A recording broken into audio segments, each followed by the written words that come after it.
Trump Tower, New York City, is one of Donald Trump's most well-known properties.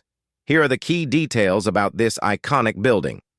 Trump Tower, New York City, is a 58-story skyscraper located at 725 Fifth Avenue. Completed in 1983, it stands 664 feet tall and features a bronze-tinted glass exterior with a sharp, modern design. The building houses luxury residential condos, office spaces, and commercial areas on the lower floors, including an atrium with a waterfall and glass elevators. Donald Trump and his family lived in a lavish penthouse at the top of the tower until 2017.